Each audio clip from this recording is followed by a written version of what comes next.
네, 안녕하십니까. 국립진주박물관 김명훈 학예연구사입니다. 이번 시간에는 화력조선 두 번째 이야기, 특별전 전시 설명을 진행하도록 하겠습니다. 이번 특별전은 2021년에 있었던 화력조선 일부 전시의 후속 전시라고 할 수 있겠고요.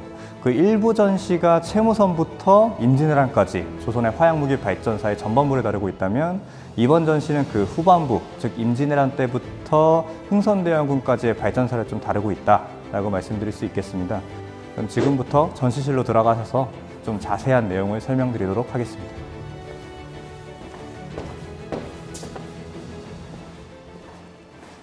자, 이 영상이 이번 전시의 첫 번째 영상이고요. 첫 번째 콘텐츠라고 할 수 있겠습니다. 이 영상 같은 경우는 이제 러시아 우크라이나 전쟁 때부터 1521년에 그 명나라 마카오로 포르투갈 카락선에 들어가는 장면까지를 좀 역순으로 만든 영상이라고 할 수 있겠고요. 이 인류 역사에서의 화약무기, 화기가 어떤 식으로 영향을 미쳤는지 주요한 전쟁 장면들을 좀 묘사한 영상이라고 할 수 있겠습니다. 그리고 마지막 카락선이 입항하는 것으로 전시의 프롤로그로 이어지는 흐름을 만들 수 있는 영상이기도 합니다.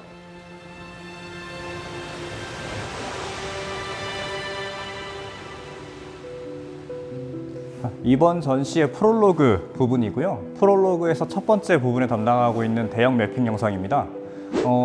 이제 사실 대항해 시대하고 동아시아가 무슨 상관이냐라고 생각하시는 분들이 굉장히 많을 것 같은데, 사실 동아시아와 대항해 시대는 굉장히 밀접한 관계를 가지고 있었고요.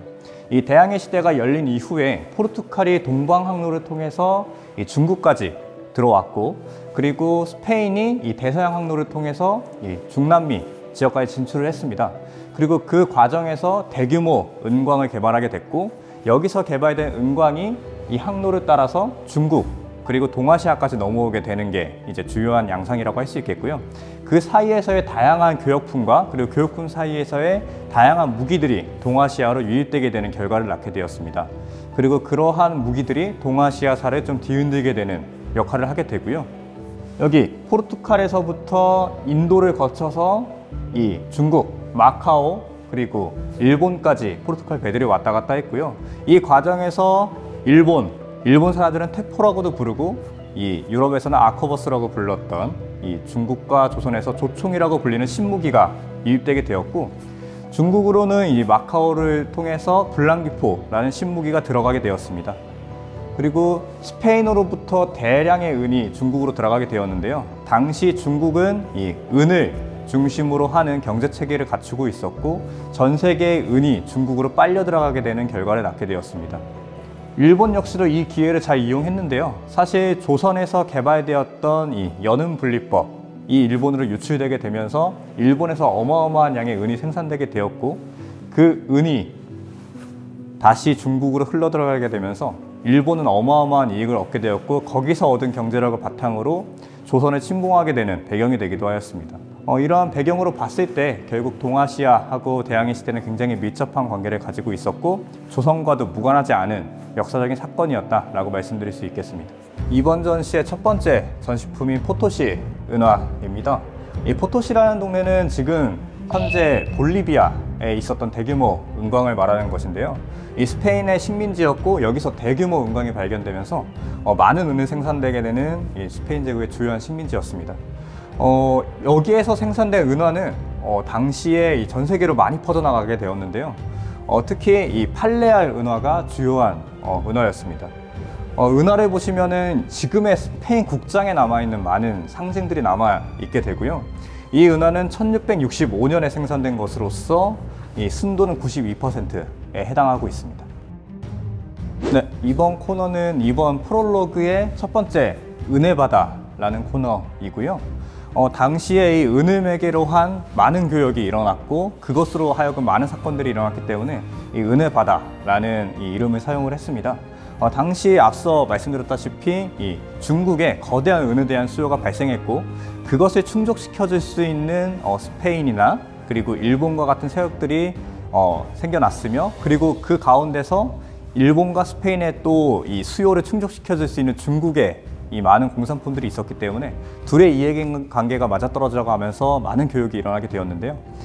당시에 이 명나라에서 생산되는 많은 교역품들, 특히 이 징더전에서 생산된 이 청아백자, 그리고 이 찻잎이나 비단 같은 경우가 이제 굉장한 이 수요를 만들어내었고요. 그렇다면 중국에서 거대한 수요가 발생한 은을 어떤 식으로 생산했는지에 대한 좀 궁금증이 생길 수도 있는데요. 당시에 이 동아시아와 유럽의 이 은 생산법은 조금 달랐습니다. 먼저 동아시아는 이 회치법 그리고 연은분리법이라고 하는 방법을 사용했는데요. 이 기법은 기존의 회치법에서 조선이 조금 더 발전시킨 기법입니다. 은광석과 납을 같이 재해놓고 가열을 하면 이 불순물이라고 할 수 있는 납이나 기타 물질들이 재해 섞여 들어가게 되면서 순수한 은을 만들 수 있게 된다라는 기법이고요. 이러한 기법은 조선에서 처음 개발했다고 알려져 있고 연산군 때 그것을 왕 앞에서 시연했다는 기록까지 남아 있습니다만 정작 조선에서 이것을 가지고 대규모 은을 생산하지 못했고 일본으로 유출되면서 일본에서 이것을 활용해서 많은 은을 생산하게 되고 대항해 시대의 주요한 참가자가 되게 되는 이 계기가 마련되기도 하였습니다. 또 다른 기법이 바로 이 수은 아말감법이라고 할 수 있는데요. 이것은 스페인 제국의 중남미 식민지들에서 사용한 기법입니다. 바로 이 분쇄한 은광석과 그리고 물, 그리고 수은을 섞어서 하나로 결합시킨 다음에 이것을 다시 가열하게 되면 이 수은은 증발하게 되고 이 순수한 은만 남게 되는 이러한 원리를 이용한 것인데요. 이 과정에서는 이 수은 자체가 인체에 굉장히 해로운 물질인데 이것을 다시 기화시키고 이러한 방법들이 반복되었기 때문에 당시에 이 포토시를 비롯한 이 스페인 제국의 은광에서는 많은 이 아메리카 원주민들이 몸을 상했다라고 하게 되는 좀 안타까운 일들이 남아있기도 합니다. 사실 조선 자체가 이 화폐 경제가 크게 발전했던 나라가 아니고 또 이 은광 자체가 일본의 위아미 은광이나 아니면 중남미의 스페인 식민지처럼 어마어마하게 많은 것도 아니었기 때문에 이런 부분에 있어서 좀 한계점이 있었던 것 같습니다. 그 외에도 여러 복합적인 요소들이 있었기 때문에 결국에는 조선은 이 대항해 시대에서 은을 매개로 한 주요한 참가자가 되지 못했던 것 같습니다. 그렇다면 왜 은이 이렇게 주요한 화폐로 사용되었을까 하는 의문점이 들 수도 있는데요. 은은 금에 버금가는 귀금속으로 이 유사일에 계속해서 사용되어 왔고요. 이게 찬란하게 빛나는 이 보석 같은 이 성격을 가지고 있으면서도 녹이 잘 슬지 않고 그리고 이것을 다시 녹여서 여러 가지 기물로 만들 수 있는 이런 특징을 가지고 있었습니다. 때문에 여러 나라들이 이 은을 화폐로 만들어서 사용하게 되었고요. 그 역사가 기원전 7세기부터라고 하니까 굉장히 오래되었다라고 말씀드릴 수 있겠습니다. 이렇게 은이 세계 무역에 널리 쓰이게 된 데는 계속 설명드렸다시피 이 중국의 영향이 컸고요. 어쨌든 이 중국에 은이 크게 유입되게 되었고 중국제 물건도 이 질이 좋았기 때문에 수요가 있었기 때문에 이 수요와 공급이 딱 맞아떨어지게 되는 주요한 사례라고 말씀드릴 수 있겠습니다. 이렇게 이 은이 주요한 화폐가 된 데는 또 다른 요인도 있었는데요. 중국에다 은을 내다 팔면 큰 이 차익 거래가 가능했기 때문이었습니다. 그렇다면 이 차익 거래가 무엇이냐? 바로 이 중국에다가 같은 양의 은을 내다 팔면 유럽이나 다른 지역보다 2배 이상의 시세 차익을 남길 수 있었기 때문인데요. 그만큼 중국에서의 은의 수요가 높았고 은의 가격이 높았다라고 말씀드릴 수 있겠습니다. 당시 중국은 은본위 제도를 이렇게 취하고 있었는데요. 은본위 제도가 이렇게 제대로 굴러가게 되려면 은의 공급이 일정하고 그리고 꾸준하게 이어져야 됐기 때문에 당시에 스페인 제국과 일본에서 은이 유입되게 되면서 중국은 은본위 제도를 유지할 수 있게 되었습니다. 그런데 이것이 이제 17세기 이후에 이 근간이 흔들리게 되면서 명나라도 역시 이 쇠락의 길로 들어서게 되는, 사실 그 쇠락의 원인에는 여러 가지 원인이 있지만 이 은의 공급 감소도 또 하나의 이 주요한 요소가 될 수 있다라는 의견들이 좀 있습니다. 당시 중국에게 있어서 은이 어떠한 의미였는지를 좀 보여주는 이 기록이 하나 있는데요. 바로 김육이 남긴 조경일록에 남아 있습니다. 당시 북경에 가 있던 이 김육이 명나라의 이원 육국상으로부터 들었던 이야기인데요. 바로 이 은자가 있어야 의가 있고 기가 있다 라는 말로써 당시 명나라의 은에 대한 인식을 좀 볼 수 있는 자료다라고 말씀드릴 수 있겠습니다. 다음으로는 당시 동아시아, 특히 일본에 있어서의 이 교역의 양상을 보여주는 좀 중요한 자료인데요. 바로 이 당포 전양 승첩도라고 하는 이 그림입니다. 당포에서 벌어진 이 전투를 그린 그림이라고 하니까 이순신 장군의 당포해전 아니냐라고 생각하실 수도 있겠지만, 이것은 임진왜란이 끝나고 불과 이제 5년, 6년 후에 있었던 사건을 그린 1604년에 있었던 사건을 그린 그림인데요. 여기 그림을 보시면 여러 척의 이 판옥선들이 그려져 있는데 굉장히 이질적인 큰 배가 하나 그려져 있습니다. 유럽식의 배처럼 생긴 배인데요. 이것은 이제 다른 배가 아니라 일본에서 이 당시에 이 캄보디아 크메르 왕국으로 보낸 교역선 그리고 외교 선박이라고 할 수 있는 배입니다. 당시 일본은 휴인선이라고 해서 동남아시아 일대 그리고 중국까지도 여러 방면으로 이렇게 교역을 진행하고 있었는데요. 이 배는 단순한 휴인선이 아니라 외교 관계를 수립하기 위해서 캄보디아로 파견된 배였고 임진왜란이 끝난 얼마 되지 않은 조선 수군이 납포한 사건을 그린 그림입니다. 이것으로도 또 당시에 일본이 원양으로 이렇게 교역 그리고 외교 관계를 수립했다라는 것을 보여주는 것이고 당시에 이 무역 관계를 또 설명할 수 있는 주요한 자료라고도 볼 수 있겠습니다. 이 광해군 때 일본과의 이 외교 관계가 다시 수립되게 되면서 오히려 일본에서 또 은이 조선으로 들어오게 되는데요. 당시에 들어온 은을 외은이라고도 부르고 그 외은도 다시 기자은 그리고 정은이라는 이름으로 좀 조선에서 유통이 많이 되었습니다.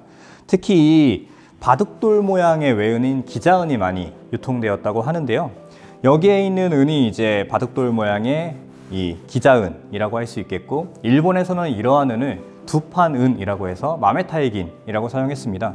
이러한 일본에서 들어온 은은 조선에서 생산되는 주요한 이 무역품이었던 이 인삼을 얻기 위해서 쓰이기도 했고 당시에 일본과 그리고 중국 간에 직통 무역 경로가 없었기 때문에 이것을 중개하는 조선 상인들이 명나라 그리고 청나라로부터 이 중국산 물품을 수입하고 그것을 다시 일본 상인에게 팔면서 그 대금으로서 사용하기도 하였습니다.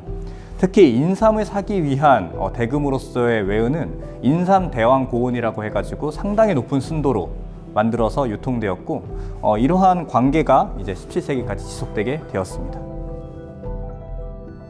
네, 이번 코너는 이 프롤로그의 두 번째 순서인 이 화약의 바다라는 코너이고요.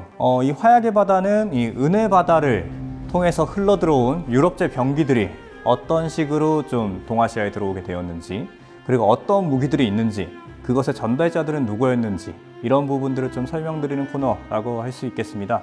먼저 당시에 이 동아시아에 들어온 무기들은 크게 이 아커버스, 브리치로딩 수입을건, 컬버린이라고 불리는 무기들이었는데 이것들이 동아시아로 들어오면서 조총, 불랑기포, 그리고 홍위포라는 이름으로 운용이 되게 됩니다. 먼저 당시에 이 동아시아에 횡행하던 이 노예무역에 대한 설명을 먼저 드려야 될 것 같습니다.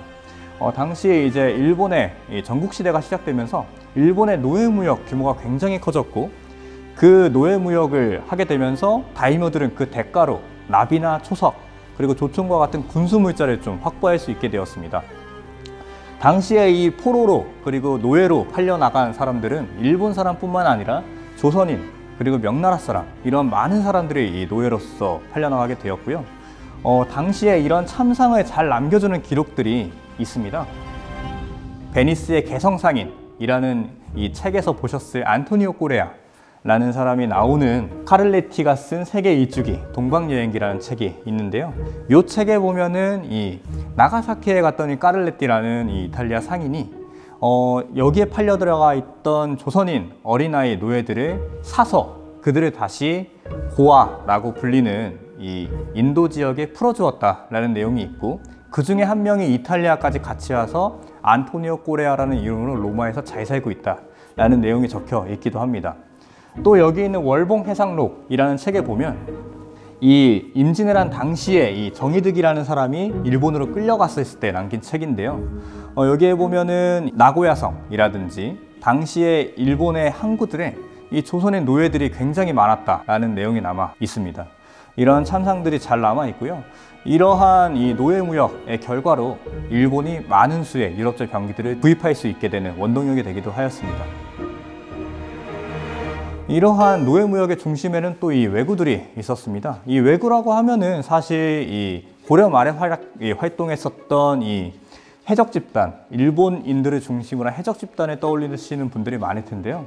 사실 16세기의 왜구들은 일본인뿐만 아니라 중국 동남부 그리고 동남아시아, 류큐 그리고 유럽인들까지 가담한 다국적 집단이었고 이 명나라에서의 이 밀무역을 전담하게 되면서 큰 부를 쌓기도 하고 이 노예들을 팔아치우면서 많은 양의 무기들을 사서 다시 팔아치우거나 뭐 이런 식의 이 해상 활동을 하던 다국적 집단이었다라고 말씀드릴 수 있겠습니다. 어쨌든 이 왜구들은 해상 활동을 하면서 유럽제 병기들을 먼저 받아들이게 되었고 그것들을 다시 일본이나 명나라들에게 전달하게 되는 역할을 수행하게 되었고요. 그 중에 가장 대표적인 게 바로 이 일본에 전달된 조총과 관련된 내용입니다. 이 일본 규슈 남쪽에 보면 타네가섬, 타네가시마라고 하는 지역이 있는데요.